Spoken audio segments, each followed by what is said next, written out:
Hi friends, ಎಲ್ಲರಿಗೂ ನಿಮ್ಮ ಪ್ರೀತಿಯ ಯೂಟ್ಯೂಬ್ ಚಾನಲ್ಗೆ ಸ್ವಾಗತ ಸುಸ್ವಾಗತ. ನೋಡಿ ಫ್ರೆಂಡ್ಸ್, ನಾವು ಹಿಂದಿನ ತರಗತಿಯಲ್ಲಿ ಕನ್ನಡ ವ್ಯಾಕರಣಕ್ಕೆ ಸಂಬಂಧಪಟ್ಟಂತೆ ಅದರಲ್ಲೂ ಕೂಡ ಕ್ರಿಯಾಪದಗಳ ಬಗ್ಗೆ ನೋಡ್ತಾ ಬರ್ತಾ ಇದ್ವಿ. ಹೌದಾ? ಈ ಕ್ರಿಯಾಪದಗಳ ಮುಂದಿನ ಭಾಗವನ್ನು ಇಂದಿನ ತರಗತಿಯಲ್ಲಿ ನಾವು ನೋಡ್ತಾ ಬರೋಣ. ಇಲ್ಲಿ ನೋಡಿ, ಕ್ರಿಯಾಪದಕ್ಕೆ ನಾವು ಕಾಲಾನುಸಾರವಾಗಿ ವರ್ತಮಾನ, ಭೂತ ಮತ್ತು ಭವಿಷ್ಯತ್ ಎಂಬ ರೂಪಗಳನ್ನು ನೋಡ್ತೀವಿ. ಹೌದಾ? ಕಾಲಾನುಸಾರವಾಗಿ ಒಟ್ಟು 3 ರೂಪಗಳನ್ನು ನೋಡ್ತೀವಿ. ನೆಕ್ಸ್ಟ್ ಅರ್ಥಾನುಸಾರವಾಗಿ ವಿದ್ಯಾರ್ಥಕ, ಸಂಭವನಾರ್ಥಕ ಮತ್ತು ನಿಷೇಧಾರ್ಥಕ ಎಂಬ ರೂಪಗಳನ್ನು ನೋಡ್ತೀವಿ. ಇಲ್ಲಿ ಕೂಡ ಅರ್ಥಾನುಸಾರವಾಗಿ 3 ರೂಪಗಳು, ಟೋಟಲ್ ಆಗಿ ಒಟ್ಟು 6 ರೂಪಗಳನ್ನು ನಾವು ನೋಡ್ತೀವಿ. ಹೌದಾ? ಮೊದಲನೇದಾಗಿ ನಾವು ಕಾಲಾನುಸಾರವಾಗಿ ಕ್ರಿಯಾಪದದ ರೂಪಗಳನ್ನು ನೋಡ್ತಾ ಬರೋಣ. ಒಂದನೇದು ಯಾವುದಪ್ಪ ಅಂದರೆ ವರ್ತಮಾನ ಕಾಲ.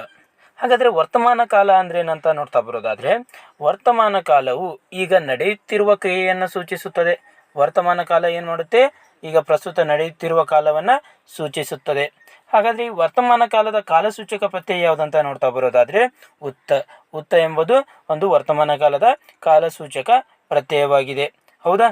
ಇಲ್ಲಿ ನಿಮಗೆ ಏನು ಪ್ರಶ್ನೆ ಕೇಳ್ಬೋದಪ್ಪ ಅಂದರೆ, ವರ್ತಮಾನ ಕಾಲದ ಕಾಲಸೂಚಕ ಪ್ರತ್ಯಯ ಯಾವುದು ಅಂತ ಕೇಳ್ಬೋದು. ಉತ್ತ ಅನ್ನೋದು ವರ್ತಮಾನ ಕಾಲದ ಕಾಲಸೂಚಕ ಪ್ರತ್ಯಯವಾಗಿದೆ. ಹೌದಾ?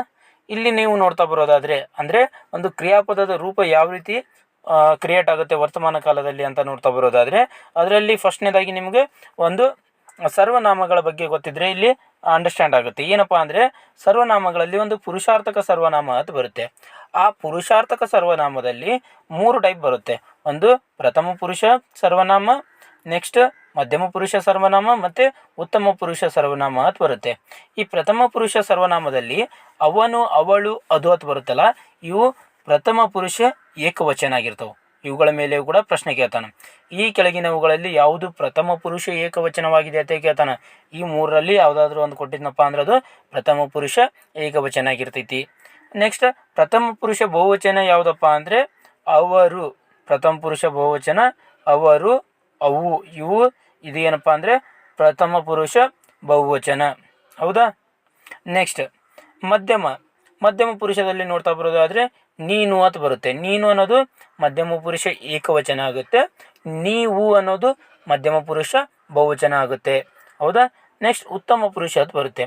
ನಾನು ಅನ್ನೋದು ಇಲ್ಲಿ ಉತ್ತಮ ಪುರುಷ ಆಗುತ್ತೆ. ಈ ಉತ್ತಮ ಪುರುಷ ಏಕವಚನ. ನಾವು ಅನ್ನೋದು ಉತ್ತಮ ಪುರುಷ ಬಹುವಚನ ಆಗುತ್ತೆ. ಓಕೆನಾ? ಇಲ್ಲಿ ಯಾವ ರೀತಿ ಒಂದು ಕ್ರಿಯಾಪದಗಳ ರೂಪ ಕ್ರಿಯೇಟ್ ಆಗ್ತೈತೆ ಅಂತ ನೋಡ್ತಾ ಬರೋದಾದರೆ, ಒಂದು ಧಾತು ಇರುತ್ತೆ. ಆ ಧಾತುವಿಗೆ ಒಂದು ಕಾಲಸೂಚಕ ಪ್ರತ್ಯಯ ಸೇರುತ್ತೆ. ಹೌದಾ? ಧಾತು ಯಾವುದಿದೆ? ಇಲ್ಲಿ ಹೋಗು ಅನ್ನುವಂಥ ಧಾತು ಇದೆ. ಹೌದಾ? ಇಲ್ಲಿ ಉತ್ತ ಅನ್ನೋದು ಒಂದು ವರ್ತಮಾನದ ಕಾಲಸೂಚಕ ಪ್ರತ್ಯಯ. ಇಲ್ಲಿ ಅಖ್ಯಾತ ಪ್ರತ್ಯಯ ಆನೆ ಅಂತ ಸೇರ್ತಾ ಇದೆ. ಇದು ಆನೆ ಯಾವಾಗ ಸೇರುತ್ತಪ್ಪ ಅಂದರೆ ಏಕವಚನದಲ್ಲಿ ಇದ್ದಾಗ. ಹೌದಾ? ಇಲ್ಲಿ ಹೋಗುತ್ತಾನೆ, ಅವನು ಹೋಗುತ್ತಾನೆ ಅತೆ ಆಗುತ್ತೆ. ಇದು ಏಕವಚನ. ಬಹುವಚನದಲ್ಲಿ ನೋಡ್ತಾ ಬರೋದಾದರೆ ಅವರು ಹೋಗುತ್ತಾರೆ ಅಂತ ಆಗುತ್ತೆ. ಓಕೆನಾ? ನೆಕ್ಸ್ಟ್ ಅವಳು ಹೋಗುತ್ತಾಳೆ ಏಕವಚನದಲ್ಲಿ, ಅವರು ಹೋಗುತ್ತಾರೆ ಬಹುವಚನದಲ್ಲಿ. ಓಕೆನಾ? ಈ ರೀತಿಯಾಗಿ ಕ್ರಿಯೇಟ್ ಆಗುತ್ತೆ. ನೆಕ್ಸ್ಟ್ ಡೈರೆಕ್ಟ್ ನಾವು ಮಧ್ಯಮ ಪುರುಷಕ್ಕೆ ಬಂದುಬಿಡೋಣ. ನೀನು ಇಲ್ಲಿ ಹೋಗು ಪ್ಲಸ್ ಉತ್ತ ಪ್ಲಸ್ ಇಯೇ ಸೇರಿ ಏನಾಗುತ್ತೆ? ಹೋಗುತ್ತೀಯೇ. ನೆಕ್ಸ್ಟ್ ಉತ್ತಮ ಪುರುಷದಲ್ಲಿ ನಾನು ಹೋಗುತ್ತೇನೆ. ಈ ರೀತಿಯಾಗಿ ಬಳಕೆಯಾಗುತ್ತೆ. ಆದರೆ ಕೆಲವೊಂದು ಟೈಮ್ನಲ್ಲಿ ವರ್ತಮಾನ ಕಾಲದಲ್ಲಿ ಉತ್ತ ಎಂಬ ಕಾಲಸೂಚಕ ಪ್ರತ್ಯಯ ಬರಲ್ಲ, ಡೈರೆಕ್ಟಾಗಿ ಬರುತ್ತೆ. ಏನಪ್ಪ ಅಂದರೆ ಎಕ್ಸಾಂಪಲ್ ಇಲ್ಲಿ ನೋಡಿ, ಹಕ್ಕಿಯು ಗೂಡಿನಲ್ಲಿ ಇದೆ. ಹಕ್ಕಿಯು ಗೂಡಿನಲ್ಲಿ ಇದೆ. ಇದೊಂದೇನಾದ್ರು ಸೂಚಿಸ್ತದಪ್ಪ ಅಂದರೆ ಒಂದು ವರ್ತಮಾನ ಕಾಲವನ್ನು ಸೂಚಿಸುತ್ತದೆ. ಹೌದಾ? ಇಲ್ಲಿ ಉತ್ತ ಅನ್ನೋದು ಬಂದಿರಲ್ಲ. ಅಂದರೆ ಹಕ್ಕಿಯು ಗೂಡಿನಲ್ಲಿ ಇರುತ್ತದೆ ಅನ್ನೋದು ಕೂಡ ಏನಾಗುತ್ತೆ? ಅದೊಂದು ವರ್ತಮಾನ ಕಾಲ ಬರುತ್ತೆ. ಆದರೆ ಇರುತ್ತದೆ ಬದಲಾಗಿ ಇಲ್ಲಿ ಡೈರೆಕ್ಟಾಗಿ ಇದೆ ಅಂತ ಕೊಟ್ಟಿದ್ದಾರೆ. ಹೌದಾ? ಹಕ್ಕಿಗಳು ಗೂಡಿನಲ್ಲಿ ಇವೆ. ಇದು ಕೂಡ ಒಂದು ವರ್ತಮಾನ ಕಾಲವನ್ನು ಸೂಚಿಸುತ್ತೆ. ಓಕೆನಾ? ನೆಕ್ಸ್ಟ್ ಭೂತಕಾಲವನ್ನು ನೋಡ್ತಾ ಬರೋದಾದರೆ, ಈ ಭೂತಕಾಲ ಅಂದರೆ ಮುಗಿದು ಹೋದ ಕ್ರಿಯೆಯನ್ನು ಸೂಚಿಸುವ ಕಾಲ. ಅಂದರೆ ಒಂದು ಕ್ರಿಯೆಯು ಮುಗಿದು ಹೋಗಿದೆ ಅಂತೇಳಿ ಸೂಚಿಸುವಂಥದ್ದನ್ನು ನಾವು ಭೂತಕಾಲ ಅಂತ ಕರಿತೀವಿ. ಇಲ್ಲಿ ಧಾತುವಿಗೆ ಒಂದು ದ ಎಂಬ ಕಾಲಸೂಚಕ ಪ್ರತ್ಯಯ ಸೇರ್ತೈತಿ. ಅಂದರೆ ಭೂತಕಾಲದ ಕಾಲಸೂಚಕ ಪ್ರತ್ಯಯ ಯಾವುದು? ದ. ಓಕೆನಾ? ಇದರಲ್ಲಿ ಕೂಡ ಸೇಮ್ ಬರುತ್ತೆ. ನಾವು ಆಗಲೇ ನೋಡಿದ್ದೀವಲ್ಲ, ಸೇಮು. ಇಲ್ಲಿ ಧಾತು ಹೋಗು ಅನ್ನೋವಂಥ ಧಾತುವನ್ನು ತೊಗೊಂಡಿದ್ದೀವಿ. ಹೌದಾ? ಕಾಲಸೂಚಕ ಪ್ರತ್ಯಯ ದ ಇದೆ. ನೆಕ್ಸ್ಟ್ ಅಖ್ಯಾತ ಪ್ರತ್ಯಯಗಳು ಇಲ್ಲಿ ಏನು ಬರುತ್ತೆ? ಅನು, ಅಳು, ಇತು ಅಂತ ಬರುತ್ತೆ. ಅವನು ಹೋದನು, ಅವಳು ಹೋದಳು, ಅದು ಹೋಯಿತು. ಅದನ್ನೇ ನಾವು ಬಹುವಚನದಲ್ಲಿ ನೋಡಿದಾಗ ಅರು ಅನ್ನುವಂಥ ಬರುತ್ತೆ. ಅವರು ಹೋದರು, ಅವು ಹೋದವು. ಇವು ಏನಾಗುತ್ತೆ, ಇದು ಭೂತಕಾಲದಲ್ಲಿ. ಓಕೆನಾ. ನೆಕ್ಸ್ಟ್ ಭವಿಷ್ಯತ್ ಕಾಲದಲ್ಲಿ ಒಂದು ನೋಡ್ತಾ ಬರೋಣ ಬನ್ನಿ. ಭವಿಷ್ಯತ್ ಕಾಲ ಅಂದರೆ ಏನಪ್ಪ ಅಂದರೆ ಮುಂದೆ ನಡೆಯುವ ಕ್ರಿಯೆಯನ್ನು ಸೂಚಿಸುವಂಥ ಕಾಲ. ಭವಿಷ್ಯತ್ ಕಾಲ ಅಂದ್ರೇನು, ಮುಂದೆ ನಡೆಯುವಂಥ ಒಂದು ಕ್ರಿಯೆಯನ್ನು ಸೂಚಿಸುವಂಥ ಕಾಲವೇ ಭವಿಷ್ಯತ್ ಕಾಲವಾಗಿದೆ. ಹಾಗಾದರೆ ಭವಿಷ್ಯತ್ ಕಾಲದ ಕಾಲಸೂಚಕ ಪ್ರತ್ಯಯ ಏನಪ್ಪ ಅಂದರೆ ಆಲ್ಮೋಸ್ಟ್ ಎಲ್ಲ ಕಡೆ ವ ಅತ್ತಿರುತ್ತೆ, ಕೆಲವೊಮ್ಮೆ ಹೂವ ಅತ್ತೆ ಕೂಡ ಕೊಟ್ಟಿದ್ರು ಕೂಡ ರೈಟ್ ಆಗುತ್ತೆ. ಓಕೆನಾ. ಆಲ್ಮೋಸ್ಟ್ ವ ಅತ್ತೆ ಕೊಟ್ಟಲ್ಲಿ ನೀವು ಆನ್ಸರ್ ಮಾಡಬೇಕಾಗುತ್ತೆ. ಓಕೆನಾ. ಇದಿಷ್ಟು ಭವಿಷ್ಯತ್ ಕಾಲಕ್ಕೆ ಸಂಬಂಧಪಟ್ಟಂತೆ. ಇದಕ್ಕೆ ಸಂಬಂಧಪಟ್ಟಂತೆ ಕೆಲವೊಂದಿಷ್ಟು ಕ್ರಿಯಾಪದದ ರೂಪಗಳನ್ನು ನೋಡ್ತಾ ಬರೋದಾದರೆ ಇಲ್ಲಿ ಅನು ಅನ್ನುವಂಥ ಒಂದು ಅಖ್ಯಾತ ಪ್ರತ್ಯಯ ಬರುತ್ತೆ. ವ ಅನ್ನುವಂಥ ಕಾಲಸೂಚಕ ಪ್ರತ್ಯಯ. ಹೌದಾ. ಇದು ಅನು, ಅಳು, ಉದು. ನೆಕ್ಸ್ಟ್ ಅರು, ಹೂವ ಅಂತ ಬರುತ್ತೆ. ಅವನು ಹೋಗುವನು, ಅವಳು ಹೋಗುವಳು, ಅದು ಹೋಗುವುದು. ಅದೇ ರೀತಿಯಾಗಿ ಅವರು ಹೋಗುವರು, ಅವು ಹೋಗುವು. ಇದೇ ರೀತಿಯಾಗಿ ಬರುತ್ತೆ. ನೀವು ಸ್ವಲ್ಪ ಇದನ್ನು ನೋಡ್ಕೊಳ್ಳಿ. ಓಕೆನಾ. ಇದೇನು ಅಷ್ಟು ಇಂಪಾರ್ಟೆಂಟ್ ಇಲ್ಲ ಅಂತ ಅನ್ಕೋತೀನಿ. ಇಲ್ಲಿ ನಿಮಗೆ ಇಂಪಾರ್ಟೆಂಟ್ ಏನಪ್ಪ ಅಂದರೆ ಒಂದನೇದ್ದು ವರ್ತಮಾನ ಕಾಲದಲ್ಲಿ, ವರ್ತಮಾನ ಕಾಲ. ಹೌದಾ. ವರ್ತಮಾನ ಕಾಲದ ಕಾಲಸೂಚಕ ಪ್ರತ್ಯಯವನ್ನು ಕೇಳ್ತಾನೆ. ಇದು ಉತ್ತ, ಉತ್ತ ಅನ್ನೋದು ಇದು ಇಂಪಾರ್ಟೆಂಟ್ ಆಗುತ್ತೆ. ನೆಕ್ಸ್ಟ್ ಭೂತಕಾಲ. ಭೂತಕಾಲವನ್ನು ನೋಡಿದಾಗ ಭೂತಕಾಲದ ಕಾಲಸೂಚಕ ಪ್ರತ್ಯಯ ದ ಅಂತ ಬರುತ್ತೆ. ಇದು ಇಂಪಾರ್ಟೆಂಟ್ ಆಗುತ್ತೆ. ಭವಿಷ್ಯತ್ ಕಾಲ, ಭವಿಷ್ಯತ್ ಕಾಲದ ಕಾಲಸೂಚಕ ಪ್ರತ್ಯಯ ವ ಅಂತ ಬರುತ್ತೆ. ಇವು ಮೂರು ಕೂಡ ಇಂಪಾರ್ಟೆಂಟು. ಹೌದಾ. ನೆಕ್ಸ್ಟ್ ಅರ್ಥಾನುಸಾರವಾಗಿ ಕ್ರಿಯಾಪದದ ರೂಪಗಳನ್ನು ನೋಡ್ತಾ ಬರೋಣ. ಮೊದಲನೇದಾಗಿ ವಿದ್ಯಾರ್ಥಕ ಕ್ರಿಯಾಪದ. ಹಾಗಾದರೆ ವಿದ್ಯಾರ್ಥಕ ಕ್ರಿಯಾಪದ ಅಥವಾ ವಿದ್ಯಾರ್ಥಕ ಅಂದರೆ ಏನಪ್ಪ ಅಂದರೆ ಆಜ್ಞೆ, ಅಪ್ಪಣೆ, ಉದ್ದೇಶ, ಆಶೀರ್ವಾದ, ಹಾರೈಕೆ, ಪ್ರಾರ್ಥನೆ, ಕೋರಿಕೆ ಈ ಮೊದಲಾದ ಅರ್ಥಗಳನ್ನು ಹೇಳುವಂಥ ಕ್ರಿಯಾಪದಗಳನ್ನು ನಾವೇನಂತ ಕರಿತೀವಿ, ವಿದ್ಯಾರ್ಥಕ ಕ್ರಿಯಾಪದಗಳು ಅಂತ ಕರಿತೀವಿ. ನೋಡಿ, ವಿದ್ಯಾರ್ಥಕ ಕ್ರಿಯಾಪದಗಳು ಅಂದರೆ ಏನಪ್ಪ ಅಂದರೆ ಆ ಕ್ರಿಯಾಪದಗಳು ಆಜ್ಞೆ, ಅಪ್ಪಣೆ, ಉದ್ದೇಶ, ಆಶೀರ್ವಾದ ಆಗಿರ್ಬೋದು, ಹಾರೈಕೆ, ನೆಕ್ಸ್ಟ್ ಪ್ರಾರ್ಥನೆ, ಕೋರಿಕೆ ಈ ಮೊದಲಾದ ಅರ್ಥಗಳನ್ನು ಹೇಳುವಂಥ ಕ್ರಿಯಾಪದಗಳಾಗಿರಬೇಕು. ಅವುಗಳನ್ನು ನಾವು ವಿದ್ಯಾರ್ಥಕ ಕ್ರಿಯಾಪದಗಳು ಅಂತ ಕರಿತೀವಿ. ಇಲ್ಲಿ ಧಾತುವಿಗೆ ಏನಾಗ್ತೈತೆ ಅಂದರೆ ಕಾಲಸೂಚಕ ಪ್ರತ್ಯಯಗಳು ಇಲ್ಲಿ ಸೇರುವುದಿಲ್ಲ. ಇಲ್ಲಿ ಏನಾದವು ನೇರವಾಗಿ ವಿದ್ಯಾರ್ಥಕ ಪ್ರತ್ಯಯಗಳು ಸೇರ್ತಾವೆ. ಯಾವುದರಲ್ಲಿ? ವಿದ್ಯಾರ್ಥಕ ಕ್ರಿಯಾಪದದಲ್ಲಿ. ಇಲ್ಲಿ ನೋಡ್ತಾ ಬರೋದಾದರೆ ನೀಡು ತಾಯಿ, ನೀಡು ತಾಯಿ. ಇಲ್ಲಿ ಅಂಡರ್ಲೈನ್ ಮಾಡಿದ್ದೀವಲ್ಲ ನೀಡು. ನೀಡು ಅನ್ನೋದು ಒಂದು ಕೋರಿಕೆಯೂ ಕೂಡ ಆಗುತ್ತೆ, ಒಂದು ಪ್ರಾರ್ಥನೆಯೂ ಕೂಡ ಆಗುತ್ತೆ. ಹಾಗಾದರೆ ನೀಡು ಅನ್ನೋದು ಒಂದು ವಿದ್ಯಾರ್ಥಕ ಕ್ರಿಯಾಪದ. ನೆಕ್ಸ್ಟ್ ಕೆಲಸ ಚೆನ್ನಾಗಿ ಸಾಗಲಿ. ಕೆಲಸ ಚೆನ್ನಾಗಿ ಸಾಗಲಿ ಅಂದರೆ ಇಲ್ಲಿ ಹಾರೈಕೆ ಮಾಡ್ತಾ ಇದ್ದಾರೆ. ಹೌದಾ. ಈ ಸಾಗಲಿ ಅನ್ನೋದೇನಪ್ಪ ಅಂದರೆ ಇದೊಂದು ವಿದ್ಯಾರ್ಥಕ ಕ್ರಿಯಾಪದ. ಊಟಕ್ಕೆ ಹೋಗೋಣ, ಹೋಗೋಣ ಅನ್ನೋದು ಒಂದು ಉದ್ದೇಶವನ್ನು ಕುರಿತು ಹೇಳ್ತಾ ಇದ್ದಾರೆ. ಹೌದಾ. ಇದು ಕೂಡ ಒಂದು ವಿದ್ಯಾರ್ಥಕ ಕ್ರಿಯಾಪದ. ನಿನ್ನ ಮನೆ ಹಾಳಾಗ, ನಿನ್ನ ಮನೆ ಹಾಳಾಗ ಅಂದರೆ ಶಾಪವನ್ನು ಕೊಡ್ತಾ ಇದ್ದಾರೆ. ಇದು ಕೂಡ ಒಂದು ಹಾಳಾಗ ಅನ್ನೋದು ವಿದ್ಯಾರ್ಥಕ ಕ್ರಿಯಾಪದ. ಬನ್ನಿ ಒಳಗೆ ಅಂದರೆ ಇಲ್ಲಿ ಅಪ್ಪಣೆ, ಅಪ್ಪಣೆ ಆಗ್ತಾ ಇದೆ. ಇಲ್ಲಿ ಅಪ್ಪಣೆಯನ್ನು ಕೊಡ್ತಾ ಇದ್ದಾರೆ. ಹೌದಾ. ಇಲ್ಲಿ ಬನ್ನಿ ಅನ್ನೋದೇನು, ಇದು ವಿದ್ಯಾರ್ಥಕ ಕ್ರಿಯಾಪದ. ಅದೇ ರೀತಿಯಾಗಿ ಜಯವಾಗಲಿ, ಬೆಳಗಲಿ, ಕೊಡಲಿ, ಮಾಡಲಿ, ಹೋಗಲಿ, ಬೆಳಗೋಣ, ತಿಳಿಯಿರಿ, ಬನ್ನಿರಿ ಇವೆಲ್ಲವೂ ಕೂಡ ವಿದ್ಯಾರ್ಥಕ ಕ್ರಿಯಾಪದಗಳಾಗಿರ್ತವೆ. ಓಕೆನಾ. ನೆಕ್ಸ್ಟ್ ನಿಷೇಧಾರ್ಥಕ ಕ್ರಿಯಾಪದಗಳನ್ನು ನೋಡ್ತಾ ಬರೋಣ. ನಿಷೇಧಾರ್ಥಕ ಕ್ರಿಯಾಪದ ಅಂದರೆ ಏನಪ್ಪ ಅಂದರೆ ಒಂದು ಕ್ರಿಯೆಯು ನಡೆಯುವುದಿಲ್ಲ ಮತ್ತು ನಡೆಯಲಿಲ್ಲ ಎಂಬ ಅರ್ಥವನ್ನು ಹೊಂದಿರುವ ಕ್ರಿಯಾಪದಗಳು ನಿಷೇಧಾರ್ಥಕ ಕ್ರಿಯಾಪದಗಳಾಗಿರ್ತವೆ. ನೋಡಿ, ಈ ಹೆಸರೇ ಸೂಚಿಸುವ ಹಾಗೆ ನಿಷೇಧ ಅಂದರೆ ಒಂದು ಕ್ರಿಯೆ ನಡೆಯುವುದೇ ಇಲ್ಲ ಅಥವಾ ನಡೆಯಲಿಲ್ಲ ಎಂಬ ಅರ್ಥವನ್ನು ಒಂದು ಕ್ರಿಯಾಪದ ಕೊಡ್ತಾ ಇದ್ರೆ ಅಂಥ ಕ್ರಿಯಾಪದ ನಿಷೇಧಾರ್ಥಕ ಕ್ರಿಯಾಪದ ಆಗಿರ್ತೈತಿ. ಓಕೆನಾ.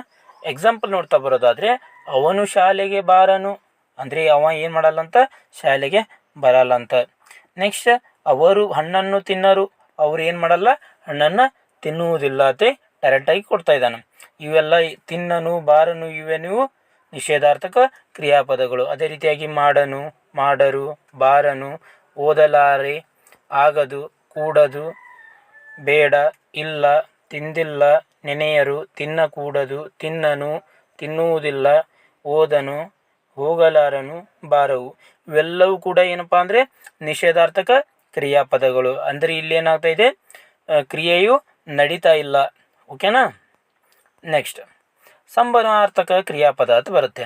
ಈ ಸಂಭವನಾರ್ಥಕ ಕ್ರಿಯಾಪದ ಅಂದರೆ ಏನಪ್ಪ ಅಂದರೆ ಕ್ರಿಯಾಪದವು ಕ್ರಿಯೆಯು ನಡೆಯುವುದರ ಬಗ್ಗೆ ಸಂದೇಹ ಅಥವಾ ಊಹೆಯನ್ನು ತೋರುತ್ತಿದ್ದರೆ ಅದು ಸಂಭವನಾರ್ಥಕ ಕ್ರಿಯಾಪದ ಎನಿಸಿಕೊಳ್ಳುತ್ತದೆ. ನೋಡಿ, ಸಂಭವನಾರ್ಥಕ ಅಂದರೆ ಸಂಭವ ಅಂದರೆ ಅದು ಮುಂದೆ ನಡಿಬೋದು ಅಥವಾ ನಡೆದೇನೆ ಇರ್ಬೋದು ಇಲ್ಲಿ ಏನಿದೆ, ಸಂದೇಹ ಇದೆ. ಹೌದಾ, ಈ ಕ್ರಿಯಾಪದದ ಕ್ರಿಯೆಯು ನಡೆಯುವುದರ ಬಗ್ಗೆ ಸಂದೇಹ ಇದೆ ಅಥವಾ ಊಹೆಯನ್ನು ತೋರ್ತಾ ಇದೆ, ಅಂಥವುಗಳಿಗೆ ನಾವೇನಂತ ಕರಿತೀವಿ, ಸಂಭವನಾರ್ಥಕ ಕ್ರಿಯಾಪದಗಳು ಅಂತ ಕರಿತೀವಿ. ಎಕ್ಸಾಂಪಲ್ಗೆ ನೋಡ್ತಾ ಬರೋದಾದರೆ ಗೆದ್ದಾನು ಅಂದರೆ ಅವ ಗೆಲ್ತಿರ್ಬಹುದು ಅಂತ ಹೇಳ್ತಾನವ. ತಿಳಿದಿರಬಹುದು ಅಂತೇಳಿ ಅರ್ಥವನ್ನು ಕೊಡ್ತೈತಿ. ಬರೆದೇನು, ಕಂಡೇನು, ಬದುಕಿಯಾನು, ಗೆದ್ದೇವು, ಹೋಗಬಹುದು, ಬರಬಹುದು, ತಿನ್ನಬಹುದು, ಬರೆಯಬಹುದು, ಆಡಬಹುದು. ಅಂದರೆ ಇದು ಸಂಭವನೆಯನ್ನು ನಡೆಯುವುದರ ಒಂದು ಸಂದೇಹ ಅಥವಾ ಊಹೆಯನ್ನು ತೋರಿಸ್ತಾ ಇದೆ ಇಲ್ಲಿ. ಇವೆಲ್ಲವೂ ಕೂಡ ಸಂಭವನಾರ್ಥಕ ಕ್ರಿಯಾಪದಗಳು. ನೆಕ್ಸ್ಟ್, ವಾಕ್ಯದಲ್ಲಿ ಸಂಭವನಾರ್ಥಕ ಕ್ರಿಯಾಪದಗಳ ಬಳಕೆ ಹೆಂಗಾಗಿರುತ್ತೆ ಅಂತ ನೋಡ್ತಾ ಬರೋಣ ಬನ್ನಿ. ತಾಳಿದವನು ಬಾಳಿಯಾನು, ತಾಳಿದವನು ಬಾಳಿಯಾನು. ಇಲ್ಲಿ ಬಾಳಿಯಾನು ಅನ್ನೋದೊಂದು ಸಂಭವನಾರ್ಥಕ ಕ್ರಿಯಾಪದ.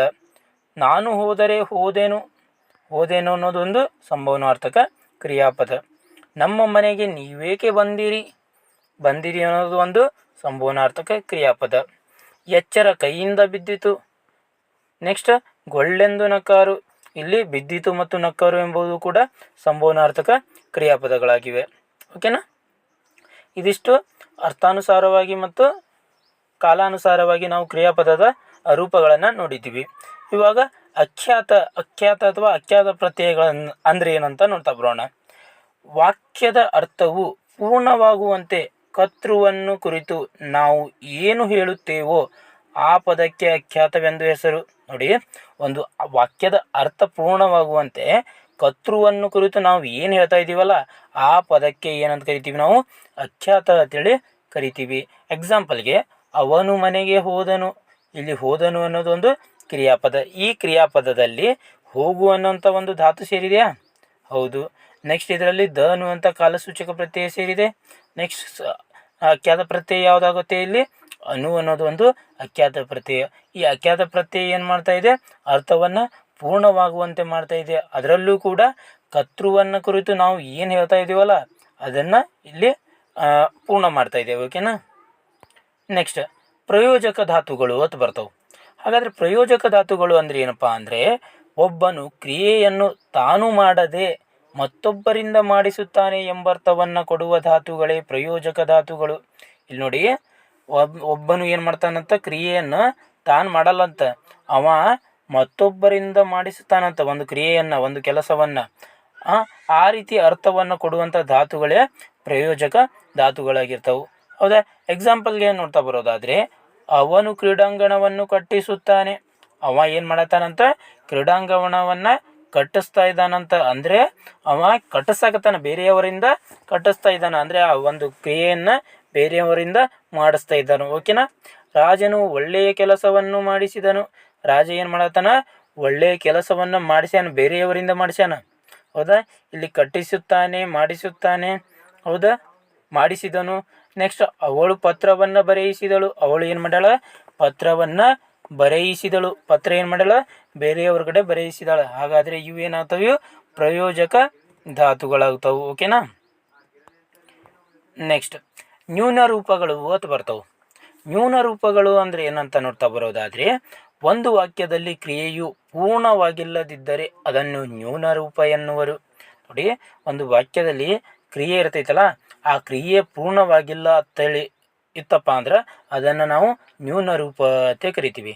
ಅಂದರೆ ಈಗ ಪೂರ್ಣ ರೂಪ, ಕ್ರಿಯಾಪದದ ಪೂರ್ಣ ರೂಪ ಯಾವ್ಯಾವ ಅಂತ ನೋಡ್ತಾ ಬರೋದಾದರೆ ಮೊದಲಿಗೆ ಬರುತ್ತಾನೆ, ಅಂದರೆ ಇಲ್ಲಿ ಕ್ರಿಯೆ ಪೂರ್ಣಗೊಂಡಿದೆ. ಆಡುತ್ತಾರೆ, ಇಲ್ಲಿ ಕೂಡ ಕ್ರಿಯೆ ಪೂರ್ಣಗೊಂಡಿದೆ. ಬರೆಯುವನು, ಮಾಡಿದನು, ಇಲ್ಲಿ ಕೂಡ ಕ್ರಿಯೆ ಪೂರ್ಣಗೊಂಡಿದೆ. ಇವುಗಳನ್ನು ನಾವು ಕ್ರಿಯಾಪದದ ಪೂರ್ಣ ರೂಪಗಳು ಅಂತ ಕರಿತೀವಿ. ಹಾಗಾದರೆ ಕ್ರಿಯಾಪದದ ನ್ಯೂನ ರೂಪಗಳು ಯಾವ್ಯಾವು ಅಂತ ನೋಡ್ತಾ ಬರೋದಾದರೆ ಬರುತ್ತ, ಇಲ್ಲಿ ನೋಡಿ ಕ್ರಿಯಾಪದವೇ ಪೂರ್ಣಗೊಂಡಿಲ್ಲ, ಇಲ್ಲಿ ಇದು ಅರ್ಧಕ್ಕೆ ನಿಂತುಕೊಂಡಿದೆ ಅಥವಾ ಅಪೂರ್ಣವಾಗಿದೆ. ಆಡುತ್ತ, ಬರೆಯ, ಮಾಡ ಇವೆಲ್ಲವೂ ಕೂಡ ಕ್ರಿಯಾಪದದ ನ್ಯೂನ ರೂಪಗಳು. ಅಂದರೆ ಒಂದು ಕ್ರಿಯೆಯು ಪೂರ್ಣವಾಗಿಲ್ಲದಿತ್ತಪ್ಪ ಅಂದ್ರೆ, ಪೂರ್ಣವಾಗಿರಲಿಲ್ಲಪ್ಪ ಅಂದ್ರೆ ಅದನ್ನು ನಾವು ನ್ಯೂನ ರೂಪ ಅಂತ ಕರಿತೀವಿ. ಓಕೆನಾ, ರೈಟ್. ನೆಕ್ಸ್ಟ್, ಈ ನ್ಯೂನ ರೂಪಗಳಲ್ಲಿ ನಾವು ಒಂದು ವರ್ತಮಾನ ನ್ಯೂನ, ಇನ್ನೊಂದು ಭೂತ ನ್ಯೂನ್ಯ ಅಂತೇಳಿ ನೋಡ್ತೀವಿ. ಇನ್ನೊಂದು ಕೂಡ 3 ನೋಡ್ತೀವಿ ನಾವು. ಇಲ್ಲಿ ನಿಷೇಧ ನ್ಯೂನ್ಯ ಕೂಡ ಅದು ಬರುತ್ತೆ. ಓಕೆನಾ, ಮೊದಲನೇದಾಗಿ ವರ್ತಮಾನ ನ್ಯೂನ ಅಂದರೆ ಏನಂತ ನೋಡ್ತಾ ಬರೋಣ. ಕ್ರಿಯೆಯು ವರ್ತಮಾನ ಕಾಲದಲ್ಲಿದ್ದು, ಒಂದು ಕ್ರಿಯೆ ವರ್ತಮಾನ ಕಾಲದಲ್ಲಿದ್ದು ಅಪೂರ್ಣವಾಗಿದೆ ಎಂದು ಹೇಳುವ ರೂಪಕ್ಕೆ ವರ್ತಮಾನ ನ್ಯೂನ್ಯ ಎನ್ನುವರು. ನೋಡಿ, ವರ್ತಮಾನ ನ್ಯೂನ್ಯ ಅಂದರೆ ಏನಪ್ಪ ಅಂದರೆ ಕ್ರಿಯೆಯು ವರ್ತಮಾನ ಕಾಲದಲ್ಲಿದ್ದು ಅಪೂರ್ಣವಾಗಿದೆ ಎಂದು ಹೇಳುವಂಥ ಒಂದು ರೂಪಕ್ಕೆ ವರ್ತಮಾನ ನ್ಯೂನ್ಯ ಅಂತ ಕರಿತೀವಿ. ಹಾಗಾದರೆ ವರ್ತಮಾನ ಕಾಲದಲ್ಲಿ ಐತೆ ಯಾವ ರೀತಿ ನಾವು ಕಂಡುಹಿಡಿಯಬಹುದಪ್ಪ ಅಂದರೆ, ನಾನು ಮೊದಲೇ ಹೇಳಿದ್ದೆ ವರ್ತಮಾನ ಕಾಲದ ಕಾಲಸೂಚಕ ಪ್ರತ್ಯಯವನ್ನು ನೋಡಬೇಕಂತೇಳಿ. ಆ ಪ್ರತ್ಯಯ ಏನಾಗಿತ್ತು? ವರ್ತಮಾನ ಕಾಲದ ಕಾಲಸೂಚಕ ಪ್ರತ್ಯಯ ಉತ್ತ ಆಗಿತ್ತು. ಓಕೆನಾ, ಯಾವುದಾದರಲ್ಲಿ ಒಂದು ಉತ್ತ ಅನ್ನೋದಿತ್ತಪ್ಪ ಅಂದ್ರೆ ಅಲ್ಲಿ ಏನಾಗಿರ್ತೈತಿ? ವರ್ತಮಾನ ಕಾಲದಲ್ಲಿ ಇರ್ತೈತಿ ಅನ್ನೋ ಗೊತ್ತಾಯ್ತು. ಅದು ಏನಾಗಿರ್ಬೇಕಿಲ್ಲಿ? ಅಪೂರ್ಣವಾಗಿರಬೇಕು. ಕ್ರಿಯಾಪದ ಏನಾಗಿರಬೇಕು? ಅಪೂರ್ಣವಾಗಿರಬೇಕು. ಯಾವಂಥದ್ದು? ವರ್ತಮಾನ ಕಾಲದಲ್ಲಿದ್ದು. ಅದನ್ನು ವರ್ತಮಾನ ನ್ಯೂನತೆ ಕರಿತೀವಿ. ಹೌದಾ? ಎಕ್ಸಾಂಪಲ್ ನೋಡ್ತಾ ಬರೋದಾದರೆ, ಹೋಗುತ್ತ, ಹೋಗುತ್ತ. ಹೌದಾ? ಇದು ಕ್ರಿಯೆ ಪೂರ್ಣಗೊಂಡಿಲ್ಲ, ನ್ಯೂನ್ಯ ಐತಿ. ಆದರೆ ಎಂಥ ನ್ಯೂನ್ಯ ಐತಿ? ವರ್ತಮಾನ ನ್ಯೂನ್ಯ. ಯಾಕಪ್ಪ ಅಂದ್ರೆ ಹೋಗುತ್ತ, ಇಲ್ಲಿ ಉತ್ತ ಅನ್ನುವಂಥದ್ದು ಏನು ಬಂದಿದೆ? ವರ್ತಮಾನದ ಕಾಲಸೂಚಕ ಪ್ರತ್ಯಯ ಬಂದಿದೆ. ಅದಕ್ಕಾಗಿ ಇದೊಂದು ವರ್ತಮಾನ ನ್ಯೂನ್ಯ. ನೆಕ್ಸ್ಟ್, ಮಾಡುತ್ತ, ಇದು ಕೂಡ ವರ್ತಮಾನ ನ್ಯೂನ್ಯ. ಬರುತ್ತ, ಇದು ಕೂಡ ವರ್ತಮಾನ ನ್ಯೂನ. ನೆಕ್ಸ್ಟ್, ಹೇಳುತ್ತ, ತಿನ್ನುತ್ತ, ಇವೆಲ್ಲವೂ ಕೂಡ ವರ್ತಮಾನ ನ್ಯೂನ್ಯಕ್ಕೆ ಉದಾಹರಣೆಗಳು. ಎರಡನೇದಾಗಿ ಭೂತ ನ್ಯೂನ್ಯ ಅಂತ ಬರುತ್ತೆ. ಭೂತ ನ್ಯೂನ ಅಂದರೆ ಏನಪ್ಪ ಅಂದರೆ ಕ್ರಿಯೆಯು ಭೂತಕಾಲದಲ್ಲಿದ್ದು, ಕ್ರಿಯೆಯು ಯಾವ ಕಾಲದಲ್ಲಿರಬೇಕು? ಭೂತಕಾಲದಲ್ಲಿರಬೇಕು, ಮತ್ತು ಅದು ಅಪೂರ್ಣವಾಗಿರಬೇಕು. ಅಂಥ ಕ್ರಿಯೆ ರೂಪಕ್ಕೆ ನಾವೇನಂತ ಕರಿತೀವಿ? ಭೂತ ನ್ಯೂನ್ಯತೆ ಕರಿತೀವಿ. ಎಕ್ಸಾಂಪಲ್ಗೆ ಮಾಡಿ, ಮಾಡಿ ಅಂದ್ರೆ ಮಾಡಿ ಮುಗಿಸೋಣವ. ಓಕೆನಾ, ಇದು ಮಾಡಿ ಅನ್ನೋದೊಂದು ಏನಾಗುತ್ತೆ? ಇಲ್ಲಿ ಭೂತ ಕಾಲದ ಒಂದು ಭೂತ ನ್ಯೂನ್ಯ ಆಗುತ್ತೆ. ಹೋಗಿ, ಹೋಗಿ ಹೋಗ್ಯಾನವ. ಹೌದಾ? ಇದು ಕ್ರಿಯೆದಲ್ಲೇ ಕೂಡ ಏನಾಗ್ತಾ ಇದೆ? ಇದು ಅರ್ಧ ಕ್ರಿಯೆಯನ್ನು ತೋರಿಸ್ತಾ ಇದೆ. ಬಂದು, ಕೇಳಿ, ತಿಂದು. ಹೌದಾ? ಇಲ್ಲಿ ತಿಂದು, ಬಂದು, ಇಲ್ಲೇನಾಗ್ತಾ ಇದೆ? ಇಲ್ಲಿ ಭೂತ ನ್ಯೂನ್ಯ ಆಗ್ತಾ ಇದೆ. ನೆಕ್ಸ್ಟ್, ನಿಷೇಧ ನ್ಯೂನ್ಯ ಅಂತ ಬರುತ್ತೆ. ನಿಷೇಧ ನ್ಯೂನ್ಯ ಅಂದರೆ ಏನಪ್ಪ ಅಂದರೆ ಕ್ರಿಯೆಯು ನಿಷೇಧಾರ್ಥಕ ರೂಪದಲ್ಲಿದ್ದು ಅಪೂರ್ಣವಾಗಿದೆ ಎಂದು ಹೇಳುವ ರೂಪಕ್ಕೆ ನಿಷೇಧ ನ್ಯೂನ ಎಂದು ಕರೆಯುವರು. ಓಕೆನಾ, ಇಲ್ಲಿ ನಿಷೇಧಾರ್ಥಕ ರೂಪದಲ್ಲಿ ಯಾವ್ಯಾವುದನ್ನು ನೋಡ್ಕೋಬೇಕು. ಇಲ್ಲಿ ಮಾಡದೆ ಅಂದರೆ ಅವ ಇನ್ನೂ ಮಾಡಿಲ್ಲ, ಮಾಡದೆ, ಮತ್ತಿದೊಂದು ಅಪೂರ್ಣವಾಗಿತ್ತು. ಓಕೆನಾ. ನೆಕ್ಸ್ಟ್, ತಿನ್ನದೆ, ಹೋಗದೆ, ಬರೆಯದೆ, ಇವೆಲ್ಲವೂ ಕೂಡ ನಿಷೇಧ ನ್ಯೂನಗಳು. ಇವೇನು ಅಷ್ಟು ಇಂಪಾರ್ಟೆಂಟ್ ಇಲ್ಲ, ಆದರೂ ಕೂಡ ಯಾವಾಗಾದರೂ ಒಮ್ಮೊಮ್ಮೆ ಕೇಳ್ಬೋದು ಇವು ಈ ನ್ಯೂನಗಳು. ಓಕೆನಾ, ನ್ಯೂನ್ಯ ರೂಪಗಳು, ಇವುಗಳನ್ನು ಯಾವಾಗಾದರೂ ಕೇಳ್ಬೋದು. ಅದಕ್ಕಾಗಿ ನಾನು ಅಡ್ವಾನ್ಸ್ ಆಗಿ ಇದನ್ನು ಹೇಳಿದ್ದೀನಿ. ಇವು ನೋಟ್ ಮಾಡ್ಕೊಂಡು ಇಟ್ಕೊಳ್ಳಿ, ಮತ್ತು ಸ್ವಲ್ಪ ಅಂಡರ್ಸ್ಟ್ಯಾಂಡ್ ಮಾಡ್ಕೊಳ್ಳಿ. ಇನ್ನೊಂದು ಸಲ ಇವುಗಳನ್ನ ಓದ್ಕೊಳ್ಳಿ. ಓಕೆನಾ. ಇದಿಷ್ಟು ಏನಾಗಿತ್ತಪ್ಪ ಅಂದರೆ ಕ್ರಿಯಾಪದಕ್ಕೆ ಸಂಬಂಧಪಟ್ಟಂತೆ ಕ್ಲಾಸ್ ಆಗಿತ್ತು. ಕ್ರಿಯಾಪದ ಆದ ನಂತರ ಅಖ್ಯಾತ ಪ್ರತ್ಯಯ ಆಗಿರ್ಬೋದು, ನೆಕ್ಸ್ಟ್ ನ್ಯೂನ್ಯ ರೂಪಗಳು ಆಗಿರ್ಬೋದು, ನೆಕ್ಸ್ಟ್ ಪ್ರಯೋಜಕ ಧಾತುಗಳು, ಇವುಗಳ ಬಗ್ಗೆ ಕೂಡ ಕಂಪ್ಲೀಟಾಗಿ ಇಲ್ಲಿ ನಿಮಗೆ ತಿಳಿಸ್ಕೊಟ್ಟಿದ್ದೀನಿ. ನೆಕ್ಸ್ಟ್ ಕ್ಲಾಸ್ನಲ್ಲಿ ನಾವು ಲಿಂಗ ಮತ್ತು ವಚನಗಳ ಬಗ್ಗೆ ನೋಡ್ತಾ ಬರೋಣ. ಓಕೆನಾ. ಇದಿಷ್ಟು ಕನ್ನಡ ವ್ಯಾಕರಣಕ್ಕೆ ಸಂಬಂಧಪಟ್ಟಂಥ ಕ್ಲಾಸ್ ಆಗಿತ್ತು. ಇದೇ ರೀತಿಯ ಇನ್ನಿತರ ತರಗತಿಗಳಿಗಾಗಿ ನಮ್ಮ ಚಾನಲನ್ನು ಸಬ್ಸ್ಕ್ರೈಬ್ ಮಾಡ್ಕೊಳ್ಳಿ. ಧನ್ಯವಾದಗಳು.